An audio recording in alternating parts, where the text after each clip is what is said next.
السلام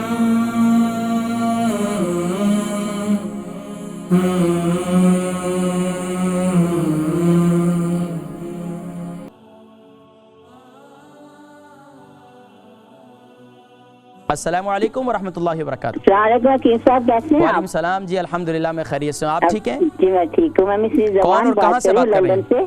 جی میں لندن سے مسز اوان۔ لندن سے مسز آوان، کیا سوال ہے؟ تو میں نے آپ سے پوچھنا تھا کہ پہلے نا مجھے تھوڑی چیسٹ انفیکشن ہوئی تھی۔ اچھا، آپ کی عمر کتنی ہے؟ وہ ٹھیک ہے لیکن ڈرائی ہو گئی تو ویزنگ آپ کی عمر کتنی ہے؟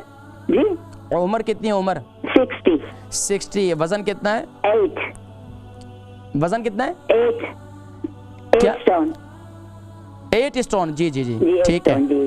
اچھا یہ بتائیں کہ آپ کی سوال کیا ہے؟ چیسٹ میں کیا ہو گیا؟ انفیکشن ہو گیا تھا؟ ہاں پہلے انفیکشن ہوئی تھی تو کافی چیسٹی سی میری چیسٹ، ابھی ٹھیک ہے لیکن ویزنگ ابھی بھی ہوتی ہے تھوڑی تھوڑی مجھے رات کو۔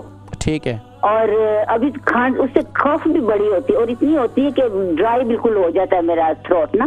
ٹھیک ہے۔ تو اس کے لیے آپ کچھ بتا سکتے ہیں کیا کھانا چاہیے، کیا لینا چاہیے؟ بلڈ پریشر کیسا رہتا ہے؟ Blood pressure? نہیں، بلڈ پریشر میں سب کچھ نارمل ہے۔ ٹھیک ہے، آپ آج انشاءاللہ دیکھیں، میں انشاءاللہ ذکر کروں گا، ٹھیک ہے؟ بہت شکریہ کال کرنے کا۔ البرکہ ٹرسٹ کا منشور، آؤ غم سمیٹیں خوشیاں بانٹیں۔ البرکہ ویلفیئر ٹرسٹ انٹرنیشنل نے پیدائش کی خوشی سے لے کر موت کی غمی تک انسانی ضروریات کو مد نظر رکھتے ہوئے یتیموں، بیواؤں، بے سہاروں، ضرورت مندوں اور سفید پوشوں کی مدد کو عبادت سمجھتے ہوئے اس عظیم فریضے کو سر انجام دے رہی ہے۔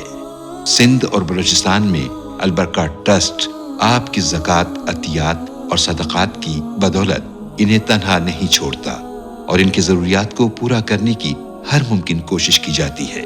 ماہانہ ڈور ٹو ڈور فوڈ پیکس کی فراہمی کے ساتھ ساتھ رمضان المبارک میں ہزاروں مستحقین کے لیے اسپیشل فوڈ پیکس سحر و افطار کا اہتمام کیا جاتا ہے۔ آپ بھی اپنی زکوٰۃ البرکہ ٹرسٹ کو دیجیے۔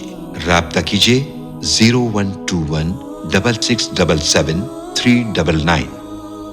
لندن سے مسز آوان، اور ان کی عمر جو ہے 60 سال ہے اور ان کا وزن جو ہے 85 kg ہے۔ چیسٹ میں انفیکشن ہے اور یہاں تک کہ جو ہے وہ ڈرائی پن پیدا ہو جاتا ہے۔ اب اس کے لیے کیا استعمال کریں؟ دیکھیں جی، چیسٹ میں انفیکشن یہ اس ملک کے اندر ایک تو موسمی اثرات بھی ہوتے ہیں اور بسا اوقات خاص طور پر اگر ٹھنڈے مشروبات یا یہ چیزیں زیادہ استعمال کی جائیں تو اس وجہ سے بھی ہو جاتا ہے، لیکن بسا اوقات جو اکثر دیکھا گیا ہے یہ کسی نہ کسی وائرس کی وجہ سے ہو جاتا ہے، اور وائرس جب حملہ آور ہوتا ہے کہ جب آپ کے امیون سسٹم جو ہے وہ کمزور ہو جاتا ہے، تو اس کے لیے بہترین چیسٹ انفیکشن کے لیے سب سے مفید جو ہے وہ ایک کعوہ ہے۔ کعوے کے اندر آپ کیا ڈالیں گے؟ ایک کعوہ بنائیں، اس کے اندر جنجر ڈالیں، یعنی کہ فریش ادرک ڈالیں، فریش ہلدی ڈالیں، 2 چیزیں ہوگی۔ تیسری چیز آپ اس میں ڈالیں دار چینی، اور چوتھی چیز آپ ڈالیں اس میں سونف۔ یہ 4 چیزیں ہیں، اس کو اچھی طریقے سے ابالیں، اور یہ ہلدی یہ اگر آپ نے فریش لینی ہے تو 3 انچ کا ایک ٹکڑا لے لیں، اور اسی طرح ادرک بھی 3 انچ کا ایک ٹکڑا لے لیں، اور یہ دار چینی بھی اگر آپ نے اس کی یعنی کہ لکڑیاں ڈالنی ہیں تو آپ وہ بھی 3 انچ کا ایک ٹکڑا لے لیں، چھوٹا چھوٹا کر کے اس کو بھی ڈال دیں۔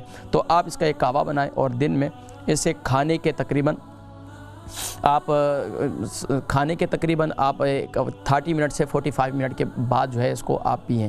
اس کے علاوہ صبح کے وقت میں، صبح نہار منہ، اگر آپ کو شوگر ہے تو پھر آپ اس میں شہد نہ ڈالیں، اور اگر آپ شوگر نہیں ہے تو پھر آپ جو ہے یہ استعمال کر سکتے ہیں، یعنی کہ یہ بہت مشہور ہے میرا نسخہ چیسٹ کے لیے، گلے کے لیے، فلو کے لیے، قوت مدافعت کو مضبوط کرنے کے لیے۔ وہ کیا ہے کہ پھیپھڑوں کو مضبوط کرنے کے لیے سب سے بہترین نسخہ ہے صبح کے وقت میں اور رات کو سوتے وقت میں 1 چمچ ہلدی کا جوس، 1 چمچ جو ہے ادرک کا جوس، 1 چمچ کلونجی کا تیل، 1 چمچ جو ہے شہد لے لیں آرگینک۔ اب یہ 3 چیزیں، ادرک کا جوس نکال لیں، اس کا طریقہ کدوکش کر لیں، اور اس کے پیسٹ کو آپ دبائیں گے تو اس سے جوس آسانی سے نکل جائے گا، یا چھاننی پہ رکھیں تو آسانی سے اس کو دبائیں گے تو پریس کریں گے۔ یہ 3 چیزیں، ادرک کا جوس 1 چمچ، کلونجی کا تیل 1 چمچ، اور شہد جو ہے وہ 1 چمچ، ان تینوں کو مکس کریں اور صبح کے وقت میں نہار منہ اور رات کو سوتے وقت اسے استعمال کریں۔ انشاءاللہ چیسٹ انفیکشن جڑ سے ختم ہو جائے گا انشاءاللہ، لیکن کلونجی کا تیل بھی آرگینک ہونا چاہیے، اچھے والا ہونا چاہیے، یہ ذہن میں رکھیں۔